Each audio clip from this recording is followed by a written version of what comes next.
आपको जवाद अहमद की कदर कोई नहीं हो रही, वो जब मर जाएगा तब कदर करेंगे आप उसकी। जरा शक्ल देखिए बेचारे की, क्या से क्या हो गई हुई है। उसके गाने याद है ना, मेहंदी की ये रात, ऐसे गाने कौन सुनाएगा आपको। सियासत में आप बेचारे को, आपने उसको फकीर भी नहीं समझा यार। 2012 में इमरान खान के साथ ही निकला, 12 सीटों पे इसने अपने बंदे खड़े किए थे, एक सीट नहीं तुम दी। वो पागल हो गया बेचारा, करीब 500 दे के रक्षा वोट लाना के भाई मेरा भी जरा अब तुम आ कि मेरे हाथी की पाकिस्तान की तकदीर मैं तो सकना। कहता पाकिस्तान के पास और कोई ऑप्शन नहीं है सिवाय मेरे, इसकी मानो और इसको भी मौका दे दो। खुदा दा ना एक सीट ही दे देनी सी यार, इन्होंने कोई लकड़ की सीट दे देनी सी। इसकी जिंदगी में जो प्रॉब्लम है ना उसके पीछे इमरान खान है।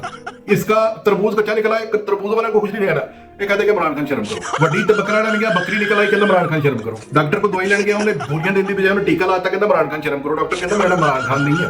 यानी गवर्नमेंट शहबाज शरीफ की है, इसका बिल ज्यादा आ जाए तो कहते इमरान खान शर्म करो। बेचारा पागल हो गया, इहदे विचों कढ लो इमरान खान और जाके कोई हाल चाल पुछया करो, ਉਹ ਇਹਨੂੰ ਕੋਈ ਫੁੱਲ ਸ਼ੁੱਲ ਭੇਜਿਆ ਕਰੋ ਵਿਚਾਰੇ ਨੂੰ, ਉਹ ਇਹਦਾ ਹਾਲ ਦੇਖੋ ਵਿਚਾਰੇ ਦਾ, ਕੋਈ ਇਹਨੂੰ ਕੋਈ ਪੈਸੇ ਇਕੱਠੇ ਕਰੋ, ਉਹ ਇਹਨੂੰ ਕੋਈ ਸ਼ੇਰ ਸ਼ੂ ਕਰਾਓ ਇਹਦੀ। ਉਹ ਖੁਦਾ ਦੇ ਨਾਲ ਜੋ ਕੀ ਹੀਰੋ ਬੰਦਾ ਹੁੰਦਾ ਸੀ, ਉਹ ਕੀ ਹਾਲ ਕਰ ਛੜਿਆ। ਜਦੋਂ ਖਾਨ ਸਾਹਿਬ ਤੁਸੀਂ ਇਹਨੂੰ ਰਵਾਉਣ ਦੀ ਗੱਲ ਨਹੀਂ ਸੀ ਕੀਤੀ, ਤੁਸੀਂ ਇਹਨੂੰ ਵੀ ਰਵਾਇਆ।